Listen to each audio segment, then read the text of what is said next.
Hi, this is Alan Johnson with Keller Williams, CEO of the AJ team. Today we're going to talk about an area that is very near and dear to my heart. This is actually where I live, in 20112 Manassas, right off of Holy Road. It's a very different market. People always say, what's going on in the real estate market? And they expect this blanket answer, where real estate is highly localized.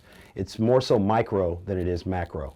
So really we want to dive into the numbers of this specific area so you guys can, number one, know what's happening in the real estate market, but also prepare yourself for what's happening next year in the real estate market. So the three numbers that we look at: first, average sales price went down by 1% in our zip code. Second, days on market went up by 6%. And third, units sold went up by 10%.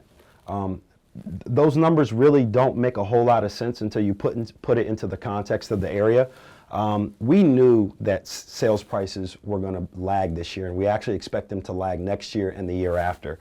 We also know that days on the market are going to go up as well.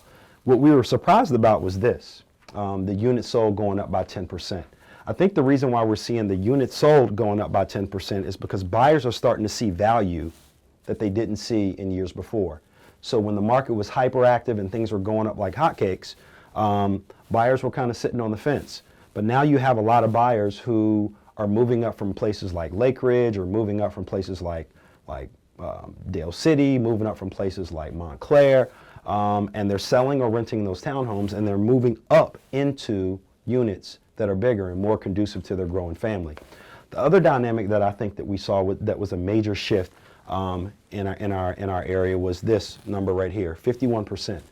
51% represents all of the buyers who used FHA or VA loans throughout this year. So 51% of all buyers either use FHA or VA loans in our area. The reason why this is significant is because buyers who use VA and buyers who use FHA don't put very much money down. They put, for FHA, they put 3.5% of sales price, and for VA, they put nothing down.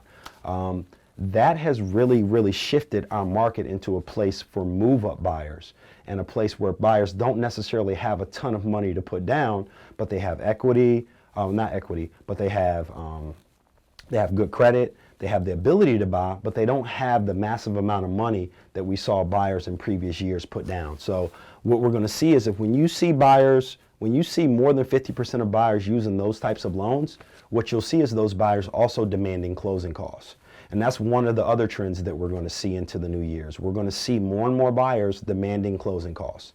When you're talking about an average sold price in this area of in the mid fours, 445 to be exact, you're talking about roughly $13,000 in closing costs that buyers are going to expect the sellers to pay for.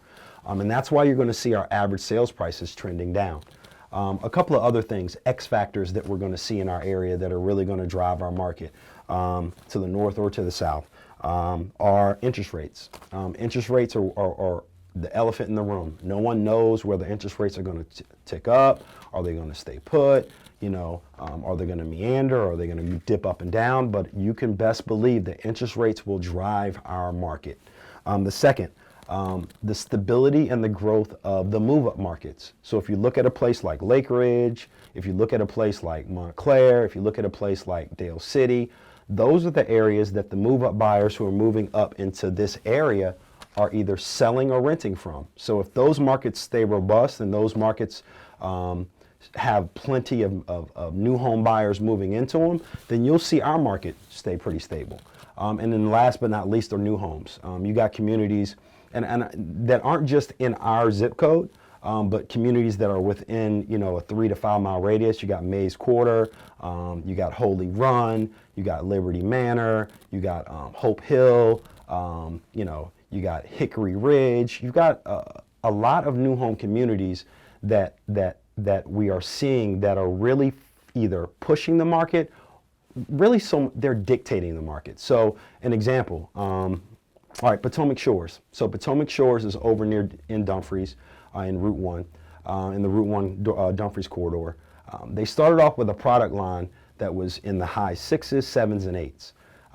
If you've been to Potomac Shores recently, you'll see that there was a significant shift in the type of homes they were selling. They realized that there wasn't a market for those types of homes over there, so they changed their product line, thus changing their pricing. If you look at Holy Run, which is right down the street from where I live, they started to sell the model at $700,000. They've already reduced it within 3 weeks by $50,000. You know, watching what the new home builders do will tell you a lot about what your home will be worth. So you have the dream, we have the address. If you guys have any questions, reach out to us. We live in this community, we care about this community. If there's anyone who's more vested and concerned about keeping you guys updated on what's going on in the market, it's going to be us. We'll see you soon.